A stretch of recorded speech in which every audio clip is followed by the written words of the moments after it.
Alrighty, good evening, everyone. Welcome to Washington Crossing Historic Park's final lecture of the 2023 season.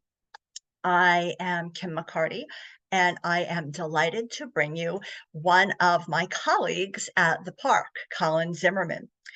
Before we get started, though, I have a little bit of housekeeping to do. I need to read a statement because we are recording, so let me do that.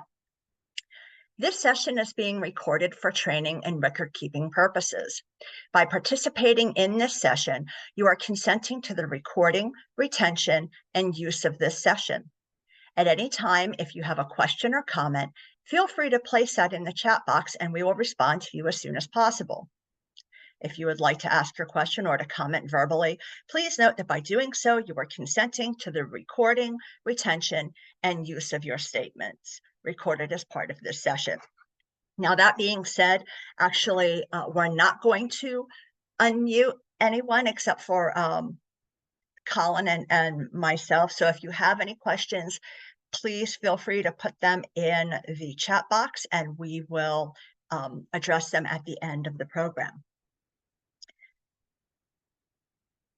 Colin Zimmerman is the military historian for Washington Crossing Historic Park. He holds a bachelor's degree in historic preservation, a master's in military history, and is currently wrapping up a PhD in American history.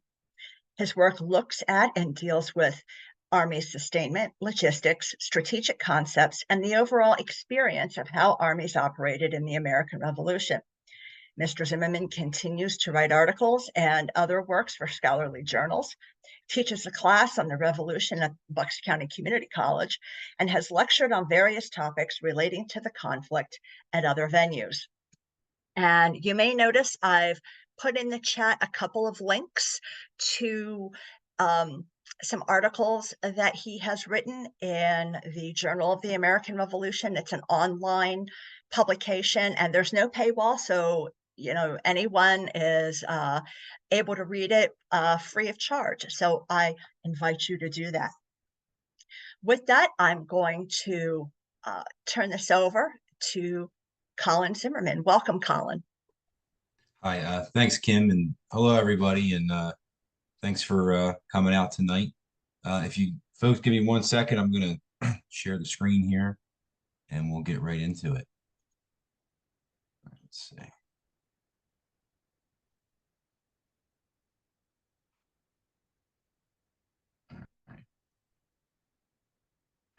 Did it work? It looks like it worked. Kim, can you see that? Yes, I can. Oh, okay. Yes. Oh. Okay, great. All right, so I know we got about I got about 40 minutes to get a lot of information out, so I don't want to waste too much of it. I just want to say that I'm grateful to be here, and thanks to everybody. And hopefully you leave tonight learning more than you came in knowing. So we're going to deal with the encampment, the Bucks County encampment, about 2.5 weeks to 3 weeks prior to the crossing. Oh, no. Okay. So some of the objectives tonight that I would hope everyone that we take away from this is what the encampment was actually like, or from the accounts that we have, what we do know of it.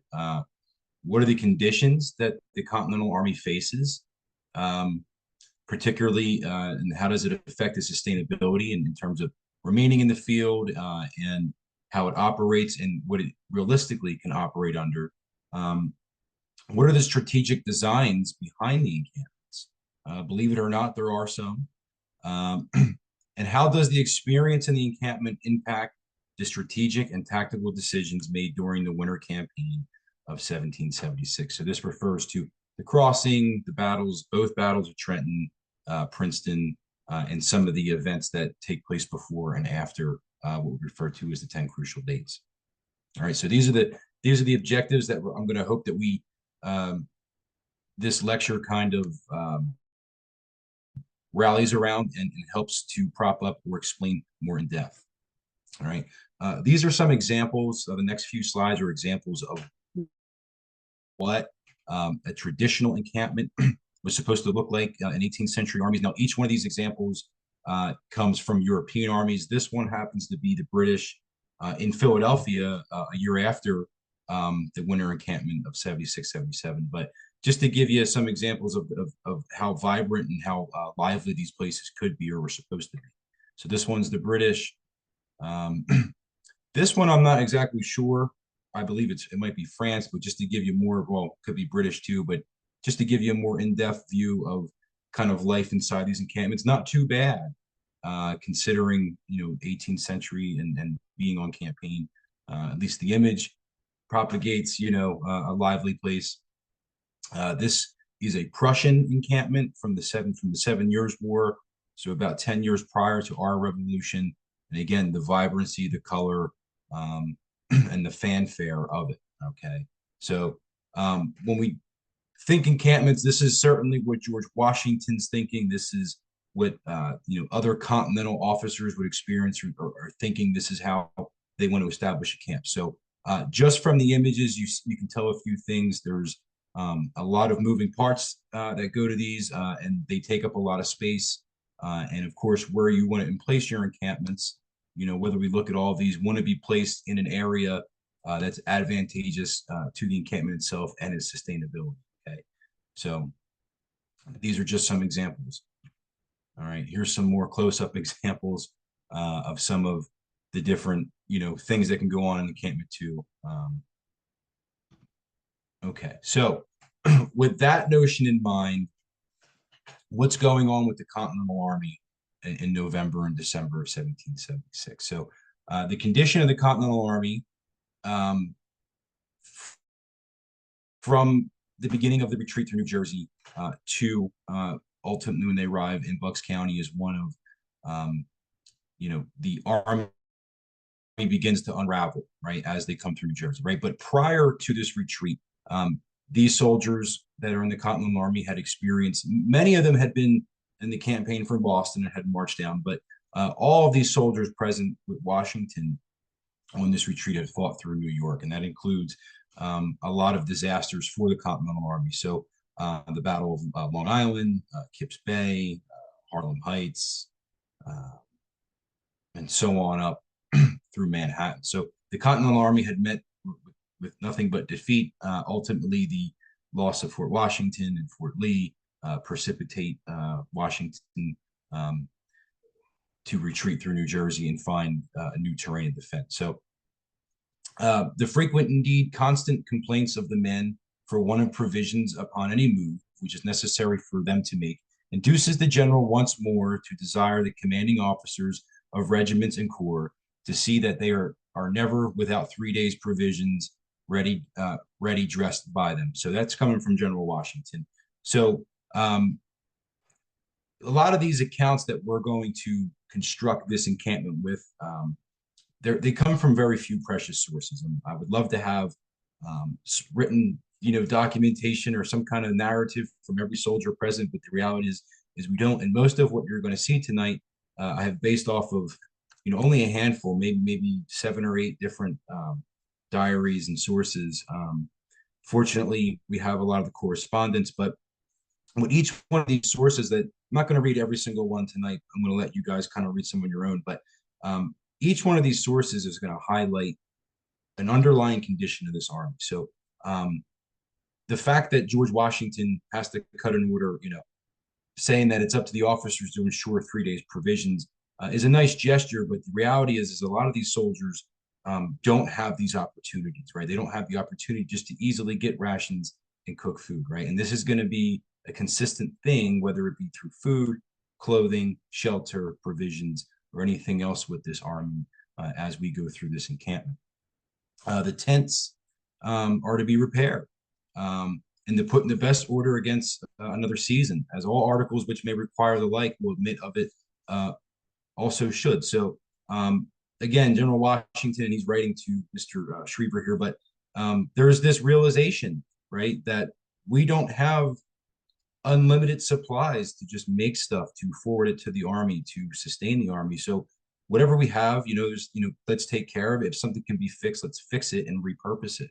All right. So they're starting not even a year into the war to realize there's shortages and the challenges of sustaining the army on campaign, let alone an army that's in defeat and an army that's in retreat, which is obviously going to add to this. A British captain of the 23rd Regiment of Foot, he's going to say many, in speaking of the Americans, or whether they were captured or from his own view, says many of them were without shoes or stockings, and several were observed to have only linen drawers on, with a rifle or a hunting shirt, without any proper shirt or waistcoat. Few of them appeared to have washed themselves during the campaign. A great many of them were lads under 15 and old men. Their odds figures frequently excited the laughter of our soldiers. So this is, and for those who aren't familiar with the 23rd, they were probably one of the few British regiments that's seen the entire war. So I would take Captain Mackenzie's observation a little more seriously than the rest. He did see a lot of the Americans, especially by that point. And what you're seeing is what's going to become a very common view. This might be one of the nicer accounts describing the Americans as we move in through the retreat and into the encampment. Sergeant Joseph White, an American, and he's referring from his troops retreating from the British, says, they let us march by them and leaving all the camp equipment. So just a few quotes, we see the American army on the verge of this retreat is already in need of a lot of different supplies and different items for sustainability. And we, even before this long retreat begins, we can see the condition of the army is not so good.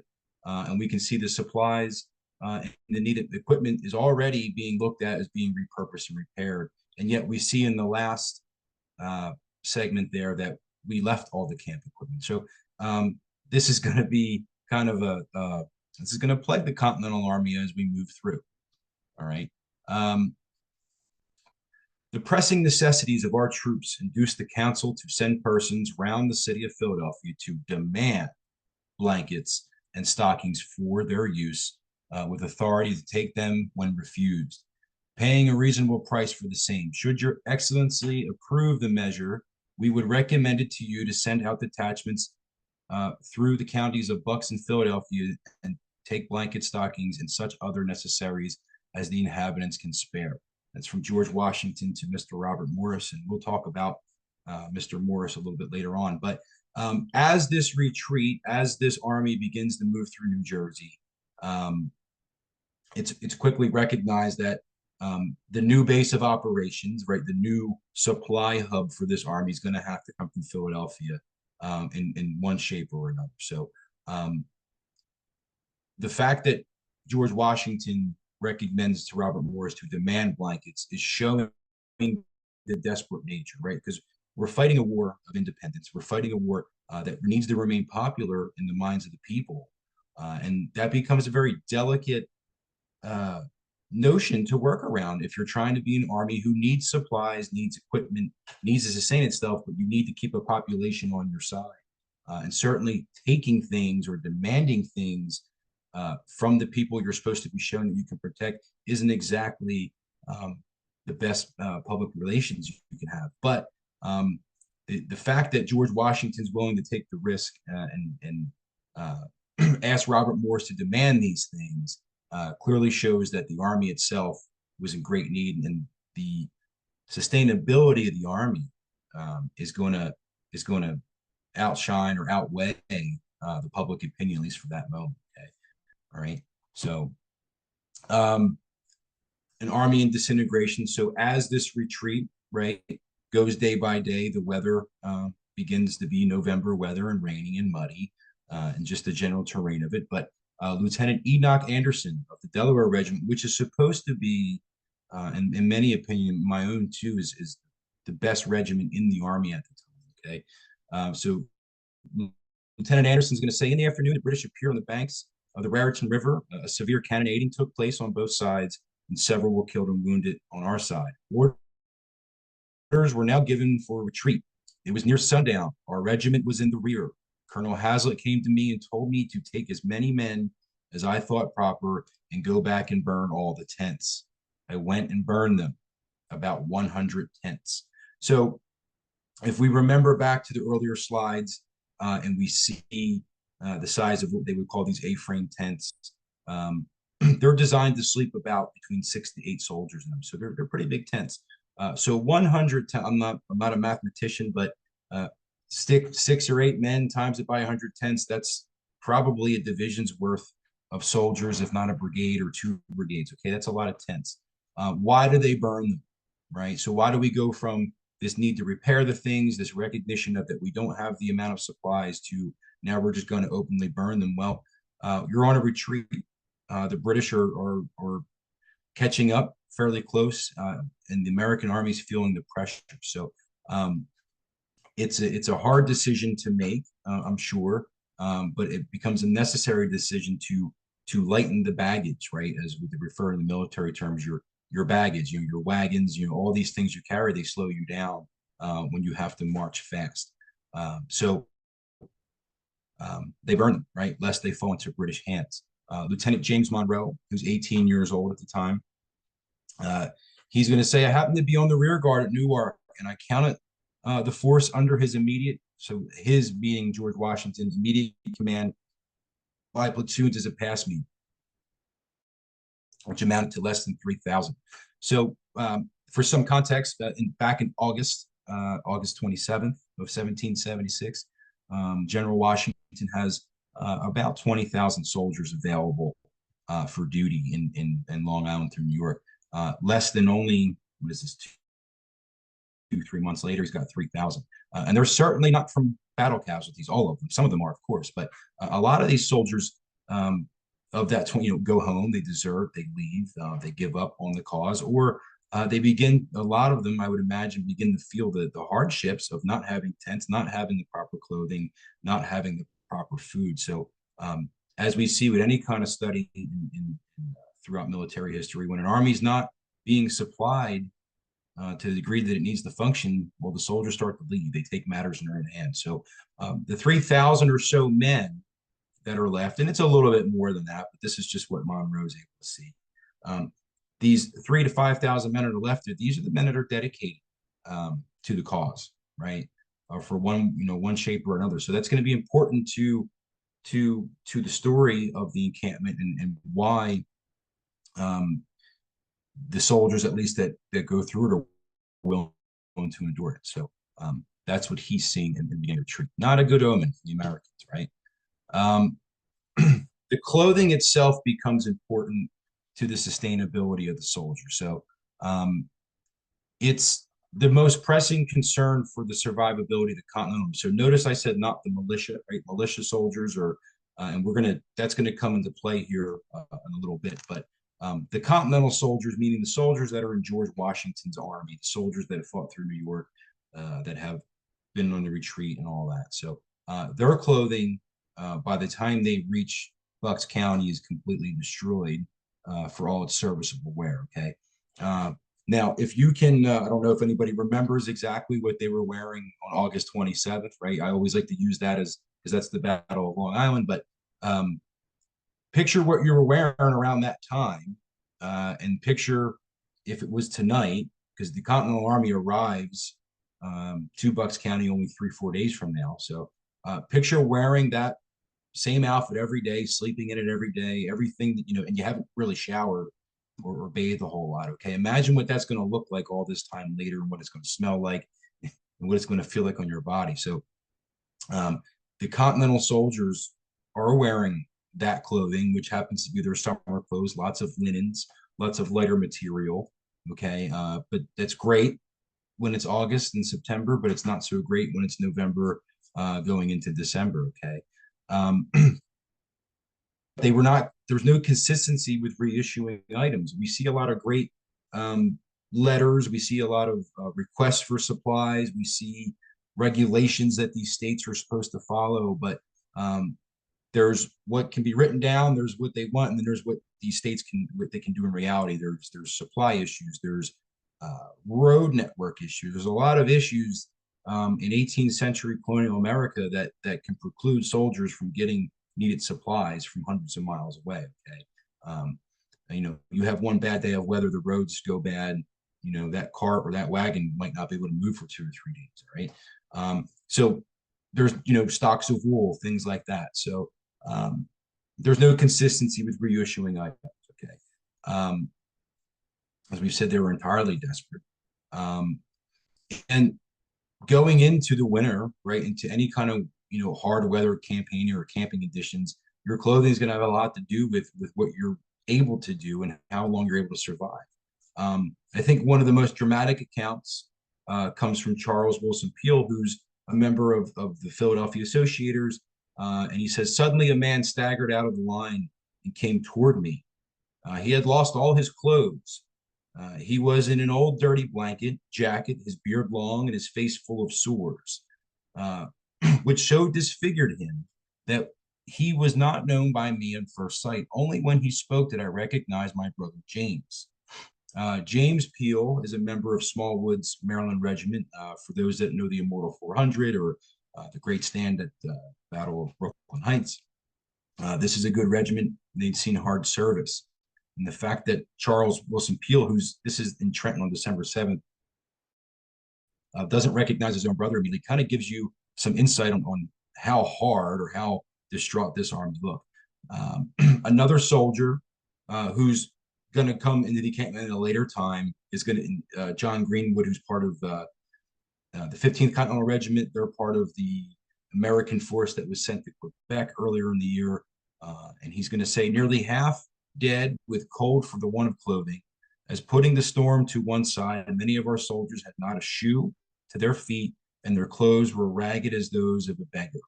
All right, so that's what this portion of the Continentals look like coming down. Okay, here's an example of some of the wagons.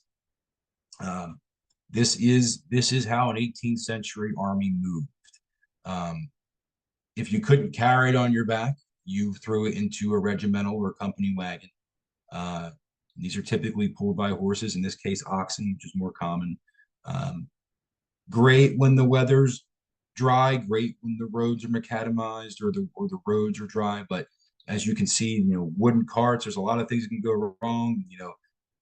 The oxen might not want to move, and the challenges of the road networks. But sometimes, oftentimes, regiments or divisions, brigades, depending on how the wagon system's set up for that particular army, or usually the marching troops can oftentimes outdistance the wagons. Sometimes the wagons can fall 10, 15 miles behind where the infantrymen stop for the night, and more often than not, these soldiers are left without their tents and other supplies if the wagons are that far in the rear or jammed up. But just to give you an image of how things were moved.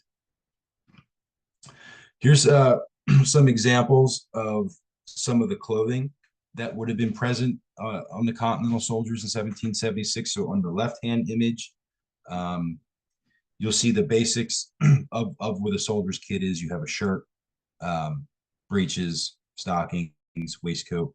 Many Continental soldiers coming into the Bucks County encampment were wearing linen hunting shirts, shoes if the soldier's still lucky, and then kind of basics, hat and basics of survival, and his blanket if he's lucky. So, and for most soldiers, this is everything they're carrying. It's not a whole lot, obviously, and you don't want to carry a whole lot when you have to march everywhere. So, most of the soldiers would have had some combination of something like this coming into Bucks County. On the right-hand image is an example of different styles of coats, and these are just, many different styles of coats. These are just what we have available.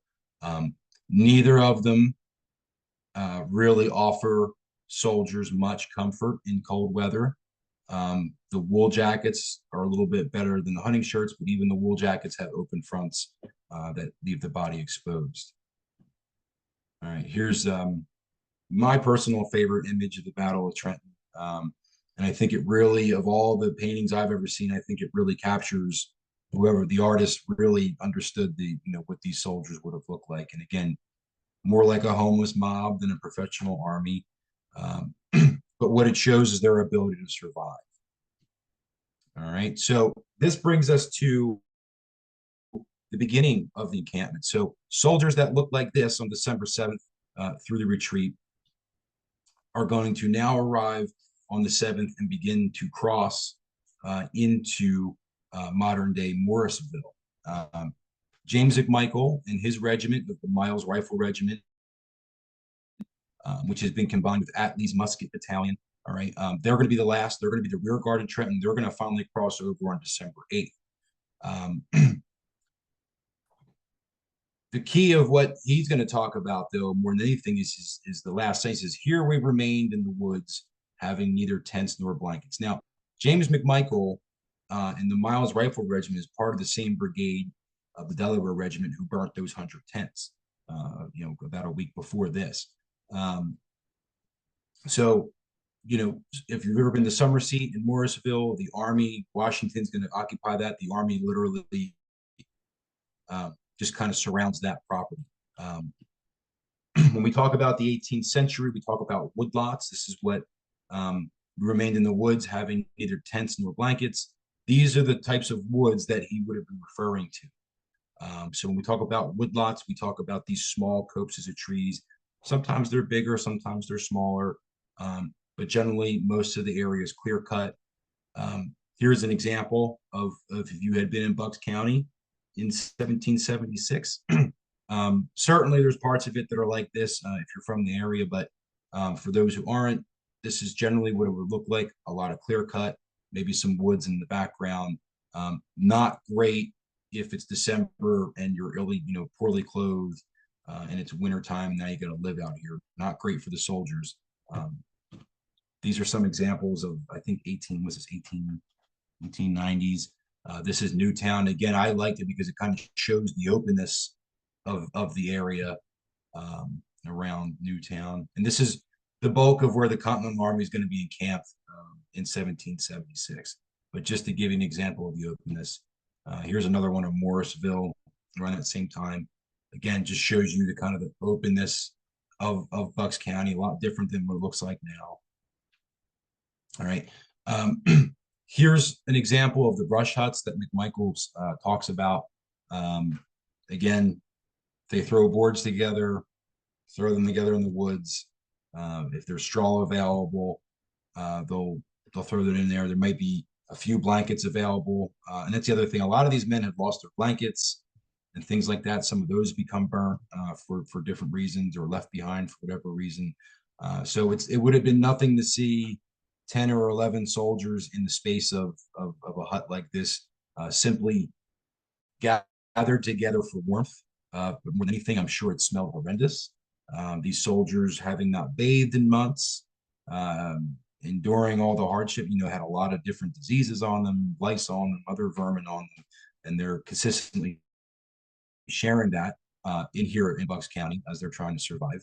But this is the beginning of their experience in Bucks County. So at least now in their minds, they have the river between them and the British, and there's going to be ample time to kind of gather themselves. But now we're in that stage of, well, we've lost everything. Well, how do we get everything back? How do we rebuild? Okay, this is some of the weather that was during the course of the encampment. The moments highlighted in blue, light blue, are some of the days that were much colder or had some kind of wintry mix to it, just to give you an idea of every day the temperature what these men had to endure. Okay. Again, it's kind of a universal experience across the Army. I'll let you guys read these on your own, but each one of these accounts will describe, men laying in rags, men laying with, in huts and poles. This is Army-wide, at least in this first batch of soldiers that comes with George Washington. All right. So Coryell's Ferry becomes at least 2 or 3 days after Washington's army gets across the river. Coryell's Ferry becomes this new important strategic focus. So the British, in kind of a short story of it, when they get to Trenton, they realize that the boats are there, the ferries aren't there. For those who don't know, George Washington on December 1st had ordered all the floating craft from Easton to Philadelphia to be brought over to Pennsylvania. British don't know this, obviously, until they get there. So they think, oh, the Americans got us at Trenton. That's fine. We'll march right up to Curiel's Ferry, which is 18 or so miles north, and we'll cross and outflank them. Of course, when the British get there, they realize those ferries and boats have been taken too.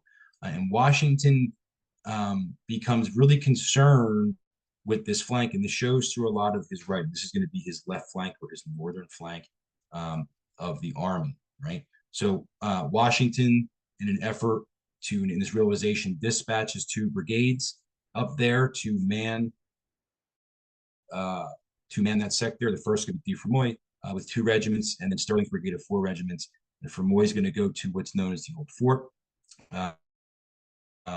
And Sterling's brigade is going to go around Thompson Neely Farm, Pebbletown, and Beaumont's Ferry. So again, our friend James McMichaels, who's part of Sterling's command, is going to say at 3:00 p.m.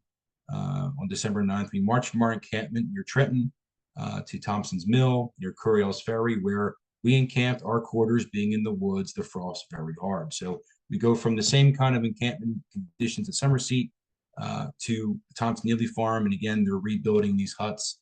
And the unfortunate thing with the Thompson Neely Farm is it's on the river, and we all know when the river, the wind hits. This is just an example of a ferry. We get a lot of questions, or I get a lot of questions usually what these ferries look like. I'm not saying this is exactly what the ferries look like. This is kind of the idea of what the ferry systems would be. All right, here is a drawing of my really, this is my attempt at kind of outlining the encampments. Of course, there is no map of the encampments. This has all been pieced together through accounts and through trying to find, the hills that Washington's talking about. But generally, the encampment itself takes on this position, and what it's designed to do, these blue lines, these blue sectors here, this would be Curiel's Ferry, Sterling, some of the artillery, Ewing, Dickinson, the Associators, and kind of the bulk of the Continental Army. The design was, should the British cross, that each one of these lines could fall back on through a series of hills, like Jericho Mountain and other ridges, and continue to fall back to defend Philadelphia. So there was a strategic reason that George Washington took this small army, if you can even call it that still, and at least attempted to position it in ways that they could support each other if they were attacked, and offer some sort of semblance of defense. So the army was not just placed somewhere and told, that's it, stay here. There was a rhyme and reason to it. This is what we refer to, what I just kind of explained. This is the defense in echelon. You guys can kind of read through this if you choose to as I talk about it. But again, the idea is to establish your brigade, your command, and should they, need to fall back, they can fall back in echelon in a staggered way onto supporting brigades. Okay, so this is what Washington's plan becomes as of December 12th. Notice he still hasn't really thought about crossing the river and attacking Trenton. That'll come later. Right now, his main concerns in the defense of Philadelphia, and right now this army is the only thing that can defend it. These are, on the left is the sign of New Hope. On the right, this is not a New Hope. This is just kind of the descriptions I've seen of the fort, what it might have looked like, or an example of something that's in the same family as it, just to give you an idea. It may have not looked like that though. All right, these are the soldiers in Fermoy's brigade that are going up there. As you can see, these soldiers are wearing linen hunting shirts. On the left is the Pennsylvania Rifles. On the right is the German regiment. Not great for winter conditions. Guarding the access to Philadelphia. The movement of the enemy downwards, I think, is highly necessary, that the post at Dunk's Ferry should be guarded. I therefore desire that one of the battalions of your brigade may immediately march and take post of that place. If it is agreeable to you, I would choose, and he spells it like that, choose the 3rd Battalion under the command of Lieutenant Colonel Nixon. The other 2 battalions should be under order to march at a moment's warning. I expect the pleasure of your company at dinner. If you cannot come as soon as is convenient. So what is he basically saying there? If we go back to the other image of the county, if you look down here, he's recognizing the British are starting to move around this way, and that we need to offer defenses here, mainly because of the wharves in Burlington and the access it has to Philadelphia. Okay, so Washington's going to employ this Pennsylvania militia force under Colonel Cadwalader. All right. The defense of Philadelphia, again, becomes very important. And what this entire order is basically saying from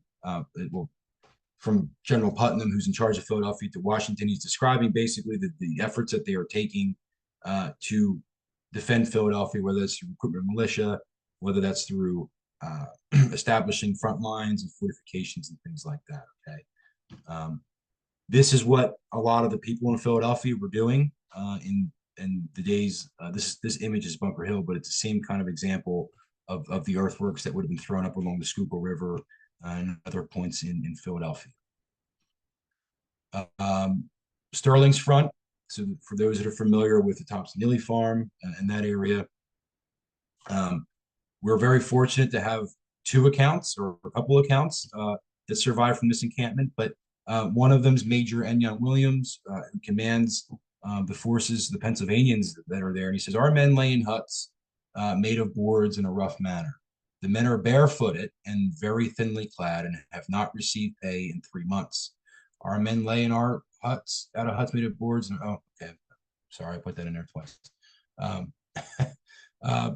Our friends James McMichael again will say, here we were situated on the bank of the Delaware, 33 miles from Philadelphia and 12 from Trenton. We thus remained for several days without anything occurring worthy of record. The inhabitants are Quakers and means to maintain a strict neutrality in the present unhappy contest subsisting between Great Britain and the United States of America. So the Quaker aspect is important to this story in a lot of ways. You know, the Thompsons and the Nealers are not the only Quakers. Many Quakers are within Bucks County and Philadelphia, and many of them did want to maintain their strict neutrality. So for the soldiers that are suffering, that are dying, that are from the exposure, they can't even get help from people who you know are living within their religious values, and it creates a lot of tension. Of course, that's going to develop over the next year or so as the war remains around Philadelphia, and there's a whole different story that happens to the Quakers and other people. But Enyon Williams is going to write Owen Biddle, who's the chairman of the Pennsylvania Council of Safety, and he's going to say, to forward me immediately such clothing as you have ready, to the number of 230 suits. They want shirts, shoes, breeches, waistcoats, coats, and stockings, and about 50 blankets. However, such of these as you have, please send off without delay to our poor distressed soldiers. Right. So he's begging them, right? You know, he's begging Biddle, right, and the people that have the power to make this stuff happen, to get it to his soldiers. Okay. On the left is Major Williams. In the middle are artist renditions of soldiers that would have been at the Thompson-Neely Farm Historians Brigade, and so on, with the riflemen on the right. Okay. In a second letter, Major Williams writes, it is not 1,000 pities that this regiment, which is now the strongest in the brigade and borne its full proportion of hardships and fatigue, should still suffer. They are good men, and in my opinion will yet be a credit to the province on which they pick themselves. And again, each one of these accounts, and you can kind of read through them as I kind of summarize them, they're begging for uniforms. They're begging for anything for these soldiers who are living out in these huts that are barefoot, that are enduring, you know, the cold weather, the snow, the rain, the wind. Okay. These officers, albeit inexperienced compared to the British, right? These officers do understand that if they want their soldiers to be able to do anything, they have to provide the means for them to do it, right? The basic necessities of life. And for these soldiers in 1776 in Bucks County, it's simple things like shoes and warm stockings and blankets. And they can't even get them. And you can tell by the 21st, he's still asking for stuff. Okay, so they've been here by this point since the 7th, and yet these soldiers still go without. All right, here's some examples at the Thompson-Neely farm of the brush huts. Notice that it's not December and cold, but the process of it is still kind of the same. This is what these soldiers would have lived in. This is how they would have lived.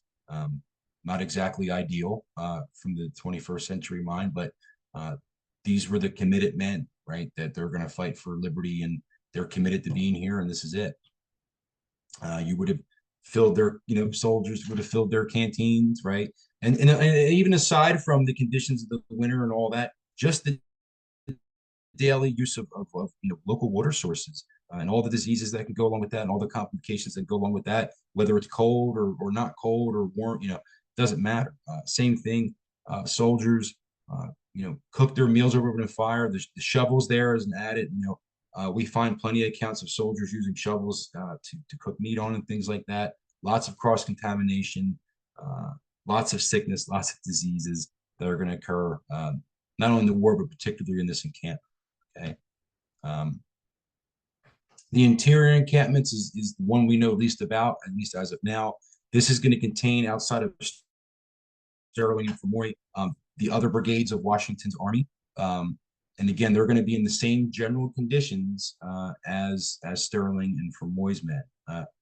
Brush huts, barns, some of those that are lucky to get into people's homes, things like that. Okay.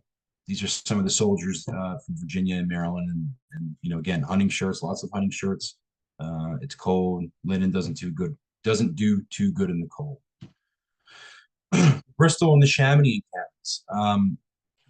This is where things start to change, I guess, depending on which unit you're in. So it's a mixture of the Philadelphia Associators, and you have Hitchcock's New England Brigade.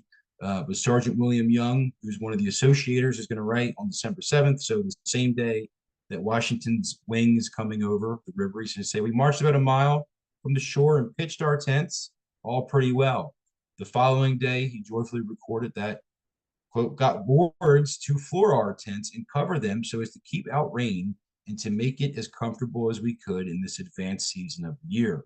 We built a famous common house in bad weather to cook in and to sit in bad weather. So think about the soldiers only a few miles north living in brush huts and mud and things like that. And the Associators and the soldiers down in Bristol are talking about putting floors in their tent and building common houses, and a much different experience than the men under Washington to the north. All right. And these are some of the Associators. On the left, you have what's referred to as the Quaker Blues. You have, I think it's the 1st Battalion Associators with red. And then you have some of the Dover Light Infantry that get attached to them that march up from Delaware. All right, here's another example of the Associators. These soldiers are they're better dressed because they're local. They haven't endured all the hardships of the campaign. They have shoes. They have warm clothing for the most part, okay? So a distinct difference in their experience versus Washington's wing. All right. The in between Newtown and Bristol, you'll have militia forces under James Ewing and Philemon Dickinson of New Jersey and Pennsylvania militia, and they're essentially going to occupy the river from Yardley down to Bristol. They're going to occupy the buildings along the river. They're going to exchange fire with the Hessians across. Okay, but these soldiers are going to be stationed throughout that region, and they're going to have a much better the dealings with the locals because most of them are local. All right, and there's an image of militia marching up. So the last part of Washington's army to arrive comes under General John Sullivan. These are the troops in Charles Lee's command before he was captured. These soldiers, unlike Washington, when they were retreating through New Jersey, Washington split his army. So the men in Lee's command / Sullivan's command didn't burn all of their baggage. So some of these soldiers were able to retain their tents and blankets and things like that. But their clothing, much like their brothers in Washington's wing, were in the same condition because they endured all the same battles. They're going to establish, they arrive on the 20th towards the end of the encampment, and they're going to, well, before they get, they're also going to merge with the troops coming from Canada that are in probably the worst shape out of anybody. So they'll get reinforced somewhat, but they don't add much to the sustainability of the division. But they're going to establish their camps along Eagle Road, beginning at Ryan's Corner, which is basically down where Bucks County Community College, the campus is, not too far from there. And they're going to stretch up to the Eagle Tavern, which is in the shadow of Jericho Mountain. John Greenwood, who was then 15 and part of the force from Canada, he's going to say, with no tents to shelter us from the snow and rain, we were obliged to get through it as well as we could. After leaving Bethlehem, which is their stop before they get to Newtown, says some of our men, even men without even shoes, over the mountains to a place called Newtown. A New York soldier of the 1st New York is going to say, in a miserable plight, destitute of almost everything, many of them fit for only the hospital. He's going to refer to the men, the 45 men that are left in the 1st New York. David Howe of the 16th Continental Regiment, which is from Massachusetts, is going to write, this day we marched about 7 miles to Solebury and encamped in the woods there. 2 days later, his regiment, quote, went about 4 miles to live in houses. So only about 2 days or so before the physical crossing of the Delaware River do these soldiers finally get to go at least indoors somewhere, okay? And this is Sullivan's Wing, which is the last to arrive. And again, these are some examples of the men in Sullivan's division, New York soldiers, and you have the famous Marblehead Regiment on the right. All right. As you can guess, the soldiers who lived outside and endured these 2.5 weeks of conditions, they're not all going to take it in good health. John Greenwood, again, he's going to say, being fed constantly on fresh meat without a particle of salt to give it relish, our soldiers at length got the flux, a camp distemper, and died like rotten sheep. Quote, I had the fever and ague, being sick for the first time, and what I suffered on the march cannot be described. With not tents to shelter us from the snow and rain, we were obliged to get through it as well as we could, right? So I'd have to imagine that applies, with maybe the exception of the soldiers in Bristol. I'd imagine that applies throughout the entire army. To give you some context, we know that George Washington crosses with 2,400 soldiers, but he's got about 5,000 available overall, right? And most of those that aren't going to make it because they're too sick. All right.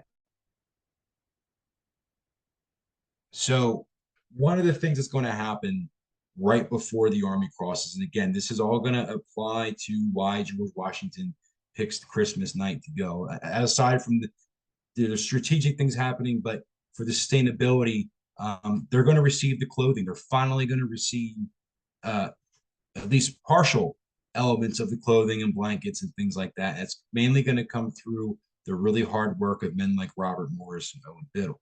All right, and what this is describing are the things that Biddle was able to require for Washington. All right, this is also Robert Morris writing Washington, things they got. What I highlighted as I felt the most important is 856 blankets, which were intended with many others now expected in for the use of the new enlistments, right? But the inclement weather and the severe duty of the troops now under your command have to perform induces me to think these blankets should be applied to their use in this matter, however you will be pleased to judge and act as you see fit. So they have these blankets now, they have the supplies, and Robert Morris says, you know, maybe the soldiers 20 miles north of us need them more than the people that are just joining the army, that are still in quarters and things like that, okay? So this is on the 21st. Robert Morris, who's sitting here on the left, right? A lot of people know him as the financier of the revolution. He is, through great personal effort with some help from other local Philadelphians, are going to get those 800 and so blankets and hundreds of stockings and coats and all these other things from Philadelphia. And they're going to put them in carts, probably more like the one on the bottom here, maybe the wagons on top. And they're going to somehow logistically get all that stuff through, right, dirt roads that are in bad season to be moving carts. And they're going to get all this stuff to the Continental Army. And it's going to make the difference 2 days, 3 days before these soldiers cross the river and attack Trenton. So this is the last slide. So what does all this mean, right? We know that General Washington crosses the river. We know the Continental Army gets there. We know they win the Battle of Trenton.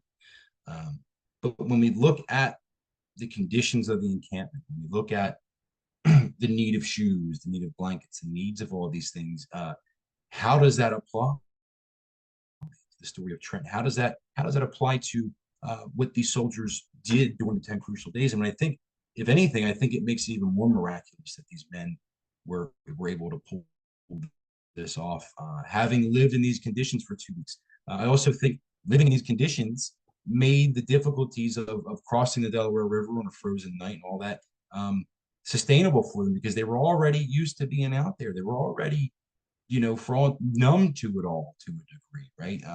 I think had these soldiers been quartered in warm barracks and, kind of in those, I don't know if they would have been able to do what they did the next day. So I think in a lot of ways, when we look at the revolution, we look at the crossing, we look at, it's a lot of it's dependent on what did these soldiers, what means did they have prior to this?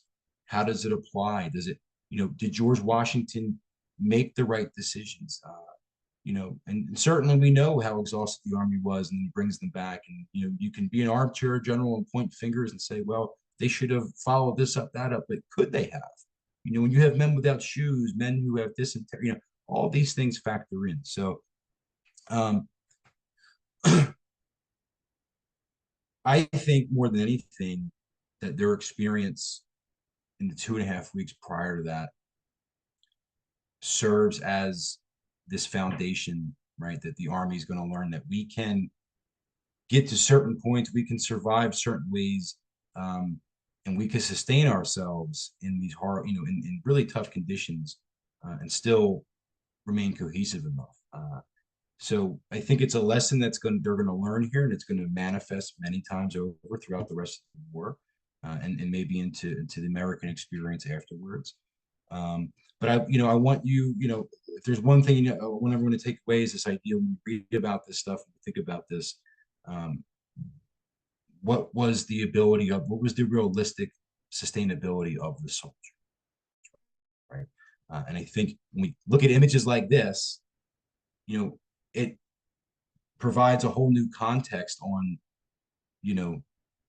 what Trenton means, what these 10 crucial days mean, and the men, right, and the soldiers and the people who made it possible, despite all the conditions. And I think I have, as at the end, that is the end. And that is all I have, folks. Thank you.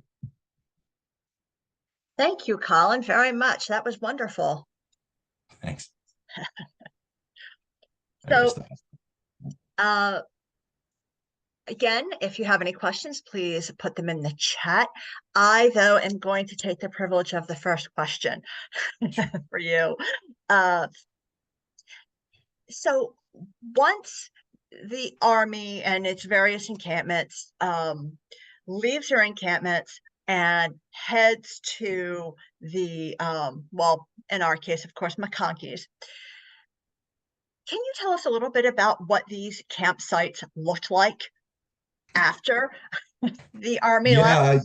I mean, I often, I talk about quite frequently, the soldiers are here for 2.5 weeks, or, whatever it is that they're there. And, what about the people that live there, right? Who's, if 5,000 soldiers show up into an area that, that could be double the population it was before, that's going to do a lot of damage to the environment and a lot of damage to the local farmers and communities. So certainly all the pretty farm fences and, boards and those things would have been ripped down. They would use for firewood. They would have, and that, when you think about, splitting wood and building rail fences is labor intensive, and soldiers can destroy an entire, years or 2 years worth of work in a matter of 5 minutes over firewood. So certainly the areas that wherever the soldiers encamped, seeing damage. I think that's also part of the reason why Washington, aside from strategically, he also moves them throughout the county to try to limit that damage. But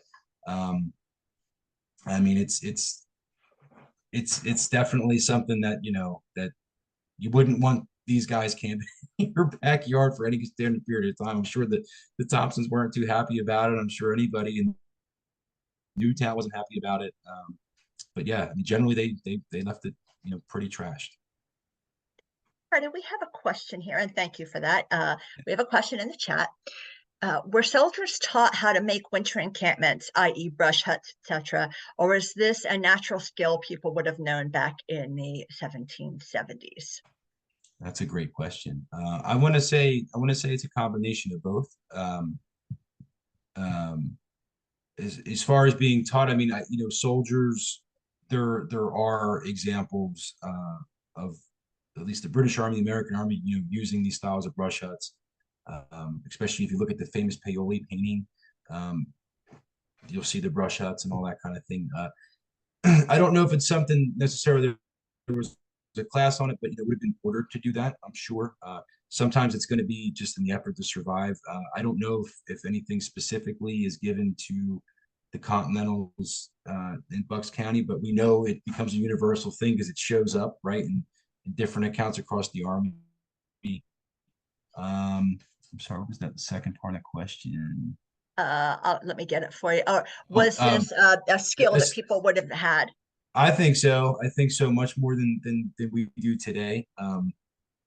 People, depending on where you're from, too. I mean, most of these soldiers in this army are farmers. They're, some kind of artisan. There's some kind of, craft. People that are used to working with different aspects of outside things like that, and kind of on the rough edge of things. So,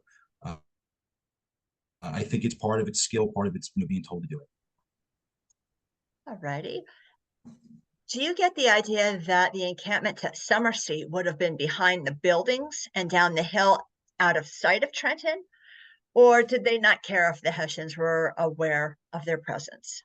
Yeah, that's a great question too. So, one of the questions we get a lot at the park is, a lot of people think they camped right there at McConkey's, and sometimes people are surprised when we tell them, no. And part of that primary reason is, there's the wind that comes off the river, and it's certainly not pleasant to sit there on a cold night and get pelted by the wind. The other thing is, if you remember back to the images, everything being clear cut, the visibility is everything to the 18th century army, or even today. So, would they have been behind it? I think initially, as the army got over, they would have went to the woodlots, like McMichaels points out. I think they would have, they would have tried to use the files and things to break the wind and the weather. But the other key, which is the second part of your question, is they don't want the Hessians to see them. They don't want them to know where they're at specifically. I mean, the Hessians know where they are. Excuse me, but they don't know. They don't want them to be, to count their numbers and know where they're at and what they're doing. So a lot of it, aside from strategically positioning the brigades, is also to move them inland so they're out of sight, out of mind, and keep smaller detachments along the river. So yeah, they don't want the Hessians to know exactly where they're at, because they would know that they're moving for an attack. Were there originally woods all the way down to the river, to the Delaware River? That's a great question. That's something that I have tried to figure out. I think that if anybody, it could be a Jeff Marshall question. If you know him, he's doing some great research on stuff related to that. I would imagine most of it would have been clear cut from what I've been able to tell, and things. There's a lot of settlements in the area by the time the encampments arrived. So yeah, I think that's very plausible. There may have been some scattered woodlots here, there, but generally it's generally pretty not like it looks now.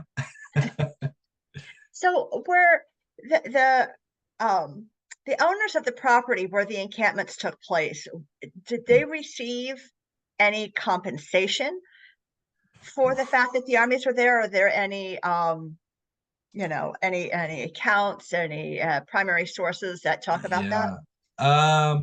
That's something I quite haven't gotten to yet in my own research. However, I do know that there are property damage claims out there. So there's certainly things that are filed, but who got what and if they got it. I mean, one example will be Robert Morris, right? Like he didn't get anything and died in debtor's prison. Right. So I think it just depends. I think it depends on who you are and how how much influence you have and how annoying you can be to the people in power. But that is a great question. I mean, that's something that eventually I'd like to get to and kind of an aftermath study of what happens, and even comparing. Was there more damage done in '76 or was there more in '77? when you have the Philadelphia thing going on. So certainly the Philadelphia after 76 and 77 is not going to have a great year itself in terms of the war literally going to come to the doorstep. So, but yeah, no, I can't quite answer that fully. Well, the squeaky wheel, right? Yeah. All right. Well, thank you so You're welcome. much for this very informative talk. And, for our visitors here, I'm sure you're probably aware that it's not a coincidence that we are talking about the Bucks County encampments in December. You are all invited to join us this coming Sunday for the park's reenactment of the crossing of the Delaware, and also, of course, on December 25th. We'll be having that as well. I also invite you to, in the new year, look at our events calendar, because we're going to have some wonderful talks next year as part of our lecture series. And Colin is going to join us a couple of times for that too, to talk about the bicentennial of the return of Lafayette. And yay. And also about Rawl. Yeah. So we have a great lineup for next year. So please stay tuned.